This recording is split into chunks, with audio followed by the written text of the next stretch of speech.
ਭਾਰਤ ਦੇ ਬਹੁਤ ਹੀ ਪਿਆਰੇ ਦੇਸ਼ ਵਾਸੀਓ, ਅੱਜ ਆਪ ਜੀ ਦੇ ਨਾਲ ਇੱਕ ਬਹੁਤ ਹੀ ਪਿਆਰੇ ਅਤੇ ਅਹਿਮ ਵਿਸ਼ੇ ਤੇ ਗੱਲਬਾਤ ਕਰਾਂਗਾ, ਜਿਸ ਦਾ ਨਾਮ ਹੈ ਸਾਡੇ ਘਰਾਂ ਵਿੱਚ ਭਾਰਤੀ ਸੰਵਿਧਾਨ ਕਿਉਂ ਜ਼ਰੂਰੀ ਹੈ। ਇਸ ਵਿਸ਼ੇ ਤੇ ਆਪ ਜੀ ਦੇ ਨਾਲ ਕੁਝ ਕੁ ਪੁਆਇੰਟਾਂ ਤੇ ਵਿਚਾਰ ਕਰਾਂਗਾ। ਸੋ ਆਓ ਆਪਾਂ ਸਾਰੇ ਰਲ ਮਿਲ ਕੇ ਸਮਝੀਏ ਕਿ ਸਾਡੇ ਘਰਾਂ ਦਾ ਸ਼ਿੰਗਾਰ ਸੰਵਿਧਾਨ ਹੋਣਾ ਕਿਉਂ ਜ਼ਰੂਰੀ ਹੈ। ਸੋ ਇਸ ਵਿਸ਼ੇ ਨੂੰ ਆਰੰਭ ਕਰਨ ਤੋਂ ਪਹਿਲਾਂ ਆਪਣੇ ਸਤਿਗੁਰਾਂ, ਆਪਣੇ ਰਹਿਬਰਾਂ, ਆਪਣੇ ਮਹਾਂਪੁਰਖਿਆਂ ਨੂੰ ਹੋਈਏ ਨਤਮਸਤਕ। ਆਖੀਏ ਜੀ ਵਾਹਿਗੁਰੂ ਜੀ ਕਾ ਖਾਲਸਾ, ਵਾਹਿਗੁਰੂ ਜੀ ਕੀ ਫਤਿਹ। ਜੈ ਭੀਮ, ਜੈ ਭਾਰਤ, ਜੈ ਸੰਵਿਧਾਨ। ਪਿਆਰੇ ਦੇਸ਼ ਵਾਸੀਓ, ਆਪ ਜੀ ਨੂੰ ਪਤਾ ਹੈ ਕਿ ਸਾਡੇ ਰਹਿਬਰ ਬਾਬਾ ਸਾਹਿਬ ਡਾਕਟਰ ਭੀਮ ਰਾਓ ਅੰਬੇਦਕਰ ਸਾਹਿਬ ਜੀ ਨੂੰ ਸੰਵਿਧਾਨ ਸਭਾ ਵੱਲੋਂ ਜੋ ਡਰਾਫਟਿੰਗ ਕਮੇਟੀ ਦਾ ਚੇਅਰਮੈਨ ਲਗਾਇਆ ਗਿਆ ਸੀ ਤੇ ਉਹਨਾਂ ਦੀ ਡਿਊਟੀ ਲਗਾਈ ਗਈ ਸੀ ਕਿ ਆਪ ਜੀ ਨੇ ਭਾਰਤੀ ਸੰਵਿਧਾਨ ਭਾਵ ਕੌਂਸਟੀਟਿਊਸ਼ਨ ਆਫ ਇੰਡੀਆ ਨੂੰ ਲਿਖਣਾ ਹੈ। ਸੋ ਇਹ ਬਾਬਾ ਸਾਹਿਬ ਜੀ ਨੇ ਬਹੁਤ ਹੀ ਇਮਾਨਦਾਰੀ ਦੇ ਨਾਲ ਕਾਰਜ ਨੇਪਰੇ ਚਾੜਿਆ, ਖਤਮ ਕੀਤਾ ਅਤੇ ਉਹਨਾਂ ਨੇ ਭਾਰਤ ਦੇਸ਼ ਦੀ ਝੋਲੀ ਦੇ ਵਿੱਚ ਭਾਰਤੀ ਸੰਵਿਧਾਨ ਨੂੰ ਪਾਇਆ। ਸਾਡੇ ਘਰਾਂ ਦਾ ਸ਼ਿੰਗਾਰ ਸੰਵਿਧਾਨ ਕਿਉਂ ਜ਼ਰੂਰੀ ਹੈ? ਸਭ ਤੋਂ ਪਹਿਲਾਂ ਇਹੀ ਪੁਆਇੰਟ ਹੈ ਕਿ ਇਹ ਸਾਡੇ ਰਹਿਬਰ ਬਾਬਾ ਸਾਹਿਬ ਡਾਕਟਰ ਭੀਮ ਰਾਓ ਅੰਬੇਦਕਰ ਸਾਹਿਬ ਜੀ ਦੁਆਰਾ ਲਿਖਿਆ ਗਿਆ ਹੈ, ਤਾਂ ਸਾਡੇ ਘਰਾਂ ਵਿੱਚ ਇਹ ਬਹੁਤ ਹੀ ਜ਼ਰੂਰੀ ਹੈ। ਜਿਹੜੇ ਬਾਬਾ ਸਾਹਿਬ ਨੂੰ ਪਿਆਰ ਕਰਦੇ ਨੇ, ਦਿਲੋਂ ਮੁਹੱਬਤ ਕਰਦੇ ਨੇ, ਉਹਨਾਂ ਦਾ ਫਰਜ਼ ਬਣਦਾ ਕਿ ਉਹ ਘਰਾਂ ਦੇ ਵਿੱਚ ਸੰਵਿਧਾਨ ਲੈ ਕੇ ਆਉਣ, ਆਪਣੇ ਬੱਚਿਆਂ ਨੂੰ, ਆਪਣੇ ਪਰਿਵਾਰ ਨੂੰ, ਆਪਣੇ ਰਿਸ਼ਤੇਦਾਰਾਂ ਨੂੰ, ਆਪਣੇ ਸਮਾਜ ਨੂੰ ਸੰਵਿਧਾਨ ਬਾਰੇ ਸਮਝਾਉਣ। ਇਸ ਕਰਕੇ ਸਾਡੇ ਘਰਾਂ ਦਾ ਸੰਵਿਧਾਨ ਸ਼ਿੰਗਾਰ ਹੋਣਾ ਚਾਹੀਦਾ ਹੈ।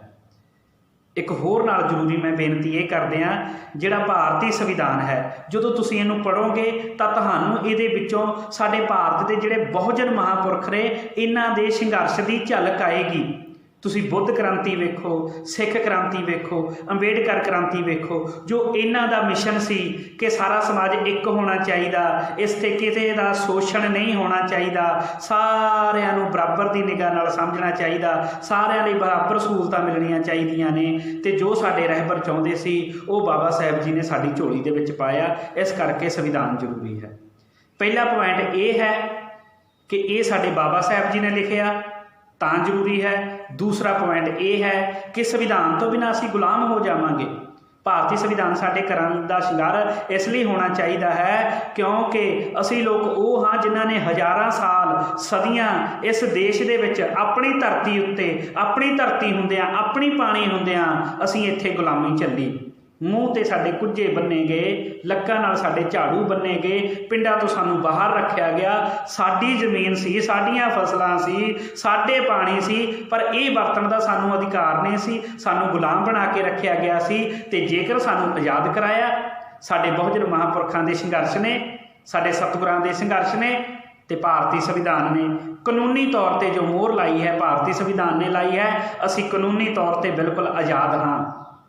ਅਤੇ ਇਸ ਕਰਕੇ ਸੰਵਿਧਾਨ ਤੋਂ ਬਿਨਾਂ ਅਸੀਂ ਗੁਲਾਮ ਹੋ ਜਾਵਾਂਗੇ। ਕਾਰਨ ਹੀ ਇਹ ਹੈ ਕਿ ਸਾਡੇ ਘਰਾਂ ਵਿੱਚ ਭਾਰਤੀ ਸੰਵਿਧਾਨ ਹੋਣਾ ਬਹੁਤ ਹੀ ਜ਼ਰੂਰੀ ਹੈ। ਤੀਸਰਾ ਪੁਆਇੰਟ, ਸੰਵਿਧਾਨ ਵਿੱਚ ਸਾਡੇ ਮਨੁੱਖੀ ਅਧਿਕਾਰ ਲਿਖੇ ਹਨ। ਦੇਖੋ, ਕੁਦਰਤ ਨੇ ਸਾਨੂੰ ਇੱਥੇ ਪੈਦਾ ਕੀਤਾ, ਅਸੀਂ ਇਸ ਸੰਸਾਰ 'ਤੇ ਆਏ, ਅਤੇ ਕੁਦਰਤ ਨੇ ਸਾਨੂੰ ਜੋ ਜ਼ਿੰਦਗੀ ਦੇ ਵਿੱਚ ਅਣਮੁੱਲੇ ਤੋਹਫੇ ਦਿੱਤੇ, ਉਹ ਤੋਹਫੇ ਅਸੀਂ ਕੁਦਰਤ ਦੁਆਰਾ ਦਿੱਤੇ ਹੋਇਆਂ ਦਾ ਆਨੰਦ ਮਾਣ ਸਕਦੇ ਸੀ, ਪਰ ਇਹ ਤੋਹਫੇ ਸਾਡੇ ਤੋਂ ਖੋਹੇ ਗਏ।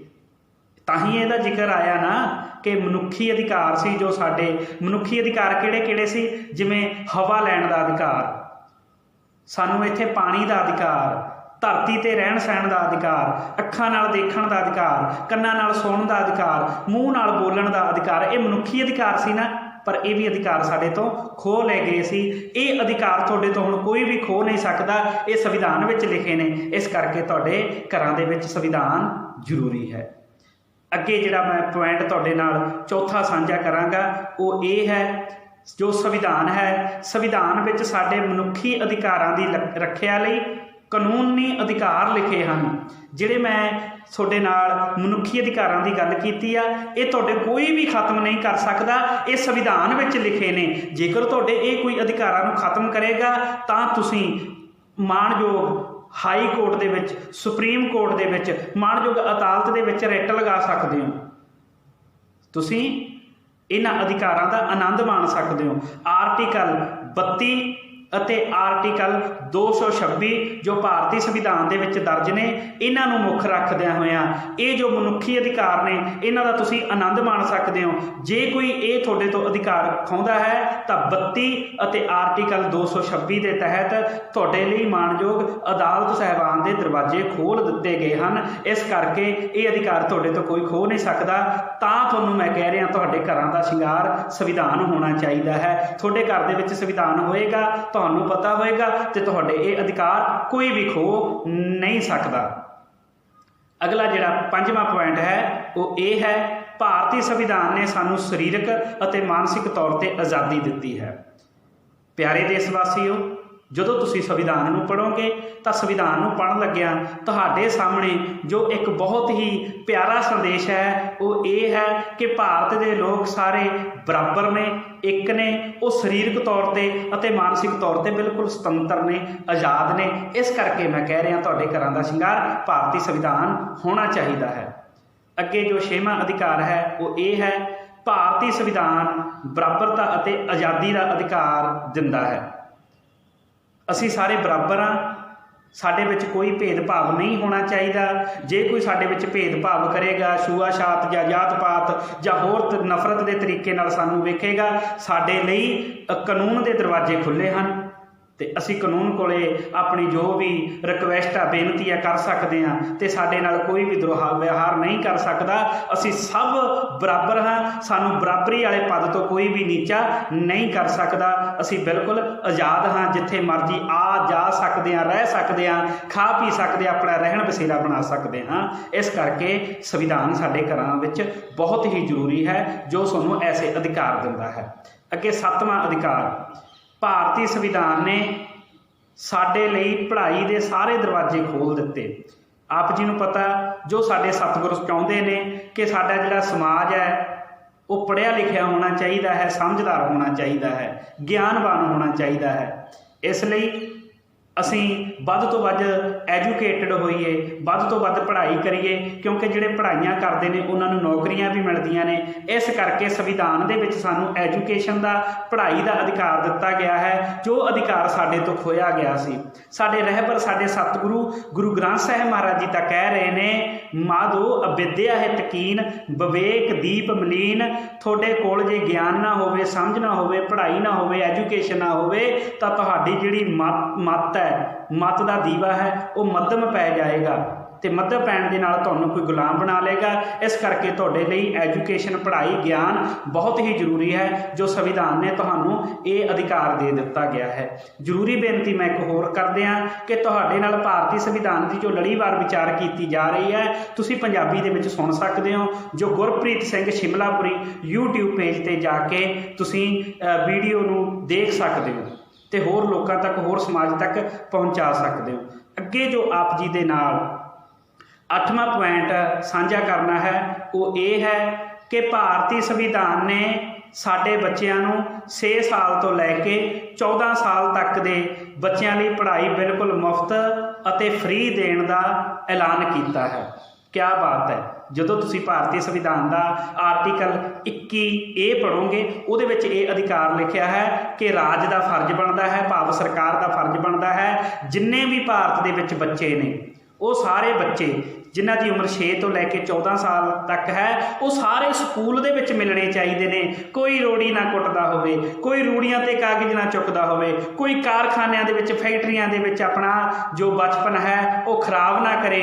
ਬੱਚੇ ਨੂੰ ਸਿਰਫ ਅਤੇ ਸਿਰਫ ਐਜੂਕੇਸ਼ਨ ਦੇ ਲਈ ਸਕੂਲ ਦੇ ਵਿੱਚ ਪਾਉਣਾ ਜ਼ਰੂਰੀ ਹੈ। 6 ਸਾਲ ਤੋਂ ਲੈ ਕੇ 14 ਸਾਲ ਦੇ ਬੱਚੇ ਤੱਕ ਦੀ ਜੋ ਭਾਰਤੀ ਸੰਵਿਧਾਨ ਕਹਿ ਰਿਹਾ ਹੈ, ਰਾਜ ਸਰਕਾਰ ਦਾ ਫਰਜ਼ ਬਣਦਾ ਹੈ ਐਜੂਕੇਸ਼ਨ ਲਾਜ਼ਮੀ ਬਣਾਵੇ ਅਤੇ ਮੁਫਤ ਬਣਾਵੇ, ਮੁਫਤ ਦੇਣ ਦਾ ਇਹ ਇੱਕ ਯਤਨ ਕਰੇ। ਇਹ ਲਿਖਿਆ ਅਤੇ ਇਸ ਕਰਕੇ ਮੈਂ ਕਹਿ ਰਿਹਾ, ਸਾਡੇ ਘਰਾਂ ਵਿੱਚ ਜੋ ਸੰਵਿਧਾਨ ਹੈ ਉਹ ਹੋਣਾ ਬਹੁਤ ਹੀ ਜ਼ਰੂਰੀ ਹੈ। ਅਗਲਾ ਜਿਹੜਾ ਪੁਆਇੰਟ ਹੈ, ਭਾਰਤੀ ਸੰਵਿਧਾਨ ਨੇ ਸਾਨੂੰ ਨੌਕਰੀਆਂ ਦਿੱਤੀਆਂ ਨੇ। ਕਿਆ ਬਾਤ ਹੈ, ਰੁਜ਼ਗਾਰ ਦਿੱਤਾ। ਆਪ ਜੀ ਨੂੰ ਪਤਾ ਕਿ ਜਦੋਂ ਅਸੀਂ ਆਪਣੀ ਜ਼ਿੰਦਗੀ ਬਤੀਤ ਕਰਦੇ ਹਾਂ ਤਾਂ ਸਾਡੇ ਕੋਲ ਪੈਸਾ ਹੋਣਾ ਚਾਹੀਦਾ, ਕੋਠੀ ਹੋਣੀ ਚਾਹੀਦੀ ਹੈ, ਗੱਡੀਆਂ ਹੋਣੀਆਂ ਚਾਹੀਦੀਆਂ ਨੇ, ਸਾਡੇ ਕੋਲ ਹਰ ਇੱਕ ਸੁੱਖ ਸਹੂਲਤਾਂ ਚਾਹੀਦੀਆਂ ਨੇ। ਉਹ ਪੈਸੇ ਕਰਕੇ ਆਉਣਗੀਆਂ ਅਤੇ ਪੈਸਾ ਕਿਵੇਂ ਆਏਗਾ? ਕੰਮ ਕਰਨ ਦੇ ਨਾਲ, ਮਿਹਨਤ ਕਰਨ ਦੇ ਨਾਲ, ਮਜ਼ਦੂਰੀ ਕਰਨ ਦੇ ਨਾਲ, ਹੈ ਨਾ। ਅਤੇ ਭਾਰਤੀ ਸੰਵਿਧਾਨ ਨੇ ਤੁਹਾਡੇ ਲਈ ਇੰਨਾ ਸੋਹਣਾ ਉਪਰਾਲਾ ਕੀਤਾ ਕਿ ਤੁਹਾਨੂੰ ਨੌਕਰੀਆਂ ਦੇ ਅਧਿਕਾਰ ਵੀ ਦਿੱਤੇ ਨੇ ਅਤੇ ਨੌਕਰੀਆਂ ਪ੍ਰਾਪਤ ਕਰਨੀਆਂ ਨੇ। ਅਸੀਂ ਪੜ੍ਹਾਈ ਕਰਕੇ ਪੜ੍ਹਾਈ ਦਾ ਅਧਿਕਾਰ ਵੀ ਦੇ ਦਿੱਤਾ, ਨੌਕਰੀਆਂ ਦਾ ਅਧਿਕਾਰ ਵੀ ਦੇ ਦਿੱਤਾ। ਜਿੰਨਾ ਅਸੀਂ ਵੱਧ ਤੋਂ ਵੱਧ ਪੜ੍ਹੇ ਲਿਖੇ ਬਣਾਂਗੇ, ਪੜ੍ਹ ਜਾਵਾਂਗੇ, ਉਨੀ ਹੀ ਸੋਹਣੀ ਪੋਸਟ ਉੱਤੇ ਪਦ ਉੱਤੇ ਅਸੀਂ ਬੈਠਾਂਗੇ। ਇਸ ਕਰਕੇ ਸਾਡੇ ਘਰਾਂ ਦੇ ਵਿੱਚ ਸੰਵਿਧਾਨ ਜ਼ਰੂਰੀ ਹੈ, ਕਿਉਂਕਿ ਸਾਡੇ ਲਈ ਨੌਕਰੀਆਂ ਦੇ ਰਸਤੇ ਵੀ ਸੰਵਿਧਾਨ ਨੇ ਖੋਲ੍ਹ ਦਿੱਤੇ। ਭਾਰਤੀ ਸੰਵਿਧਾਨ ਨੇ ਸਾਨੂੰ ਪੜ੍ਹਨ ਦਾ, ਲਿਖਣ ਦਾ ਅਤੇ ਬੋਲਣ ਦਾ ਅਧਿਕਾਰ ਦਿੱਤਾ ਹੈ। ਮੈਂ ਪਹਿਲਾਂ ਵੀ ਬੇਨਤੀ ਕੀਤੀ ਹੈ ਅਤੇ ਮੈਂ ਅਕਸਰ ਕਰਦਾ ਹੁੰਦਾ ਕਿ ਸਾਡੇ ਜਿਹੜੇ ਮਨੁੱਖੀ ਅਧਿਕਾਰ ਸੀ ਉਹ ਖੋਹ ਲਏ ਸੀ। ਬੋਲਣ ਦਾ ਅਧਿਕਾਰ ਖੋਹ ਲਿਆ ਸੀ, ਸਾਡੀ ਤਾਂ ਜੀਭ ਕੱਟ ਦਿੱਤੀ ਜਾਂਦੀ ਸੀ। ਕੰਨਾਂ ਦਾ ਸੁਣਨ ਦਾ ਅਧਿਕਾਰ ਖੋਹ ਲਿਆ ਸੀ, ਸਾਡੇ ਕੰਨਾਂ ਵਿੱਚ ਸਿੱਕਾ ਟਾਲ ਕੇ ਪਾ ਦਿੱਤਾ ਜਾਂਦਾ ਸੀ। ਜਦੋਂ ਅਸੀਂ ਆਪਣੇ ਰਹਿਬਰਾਂ ਦਾ ਨਾਮ ਲੈਂਦੇ ਸੀ, ਸਾਡੀਆਂ ਤਾਂ ਇੱਥੇ ਲੱਤਾਂ ਤੋੜ ਦਿੱਤੀਆਂ ਜਾਂਦੀਆਂ ਸਨ। ਜਦੋਂ ਅਸੀਂ ਧਾਰਮਿਕ ਸਥਾਨਾਂ ਵੱਲ ਜਾਂਦੇ ਸੀ, ਸਾਡੇ ਇੱਥੇ ਉਹ ਅਧਿਕਾਰ ਖੋਹ ਲਏ ਗਏ ਸੀ ਜੋ ਸਾਨੂੰ ਇਸ ਕੁਦਰਤ ਨੇ ਦਿੱਤੇ ਸੀ, ਜਿਸ ਦੇ ਅਸੀਂ ਹੱਕਦਾਰ ਸੀ। ਮਨੁੱਖ ਹੋਣ ਦੇ ਇਹ ਗੁਣਾਂ ਦਾ ਅਸੀਂ ਇਹਨਾਂ ਅਧਿਕਾਰਾਂ ਦਾ ਹੱਕ ਰੱਖਦੇ ਸੀ। ਇਹ ਅਧਿਕਾਰ ਖੋਹ ਲਏ ਗਏ ਸੀ, ਪਰ ਭਾਰਤੀ ਸੰਵਿਧਾਨ ਨੇ ਸਾਨੂੰ ਇਹ ਅਧਿਕਾਰ ਫਿਰ ਤੋਂ ਦੇ ਦਿੱਤੇ। ਇਸ ਕਰਕੇ ਸਾਡੇ ਘਰਾਂ ਦੇ ਵਿੱਚ ਭਾਰਤੀ ਸੰਵਿਧਾਨ ਬਹੁਤ ਹੀ ਜ਼ਰੂਰੀ ਹੈ। ਸੋ ਇਹ ਸੀ 10 ਪੁਆਇੰਟ ਜੋ ਆਪ ਜੀ ਦੇ ਨਾਲ ਸਾਂਝੇ ਕੀਤੇ ਗਏ। ਸੋ ਆਪਾਂ ਅਗਲੀ ਵੀਡੀਓ ਦੇ ਵਿੱਚ 11ਵੇਂ ਪੁਆਇੰਟ ਤੋਂ ਲੈ ਕੇ ਲੜੀਵਾਰ ਇਸ ਵਿਚਾਰ ਨੂੰ ਜਾਰੀ ਰੱਖਾਂਗੇ। ਸੋ ਇਹ ਬੇਨਤੀ ਹੈ ਜ਼ਰੂਰ ਪ੍ਰਵਾਨ ਕਰਨੀ, ਆਪਣੇ ਘਰਾਂ ਦੇ ਵਿੱਚ ਭਾਰਤੀ ਸੰਵਿਧਾਨ ਲੈ ਕੇ ਆਉਣਾ। ਸੋ ਇੱਕ ਜ਼ਰੂਰੀ ਬੇਨਤੀ ਇਹ ਹੈ ਕਿ YouTube 'ਤੇ ਜਾ ਕੇ ਗੁਰਪ੍ਰੀਤ ਸਿੰਘ ਸ਼ਿਮਲਾਪੁਰੀ ਪੇਜ ਨਾਲ ਤੁਸੀਂ ਜ਼ਰੂਰ ਜੁੜੋ, ਤਾਂ ਜੋ ਆਪ ਜੀ ਨੂੰ ਗੁਰਬਾਣੀ ਅਤੇ ਭਾਰਤੀ ਸੰਵਿਧਾਨ ਦੀ ਚੰਗੀ ਤਰ੍ਹਾਂ ਸਮਝ ਲੱਗ ਸਕੇ। ਆਪਾਂ ਸਾਰੇ ਰਲ ਮਿਲ ਕੇ ਭਾਰਤੀ ਸੰਵਿਧਾਨ ਅਤੇ ਗੁਰਬਾਣੀ ਨੂੰ ਆਪਣੇ ਜੀਵਨ ਦਾ ਆਧਾਰ ਬਣਾ ਕੇ ਆਪਣਾ ਜੀਵਨ ਸਫਲਾ ਕਰ ਸਕੀਏ। ਸੋ ਇੰਨੀਆਂ ਬੇਨਤੀਆਂ ਕਰਦਾ ਖਿਮਾ ਦਾ ਜਾਚਕਾਂ। ਅਗਲੇ 11ਵੇਂ ਪੁਆਇੰਟ ਦੇ ਵਿੱਚ ਆਪਾਂ ਫਿਰ ਮਿਲਾਂਗੇ। ਇਸ ਵੀਡੀਓ ਨੂੰ ਵੱਧ ਤੋਂ ਵੱਧ ਸ਼ੇਅਰ ਕਰੋ ਜੀ। ਆਪ ਜੀ ਦਾ ਬਹੁਤ ਬਹੁਤ ਧੰਨਵਾਦ। ਵਾਹਿਗੁਰੂ ਜੀ ਕਾ ਖਾਲਸਾ, ਵਾਹਿਗੁਰੂ ਜੀ ਕੀ ਫਤਿਹ। ਜੈ ਭੀਮ, ਜੈ ਭਾਰਤ, ਜੈ ਸੰਵਿਧਾਨ।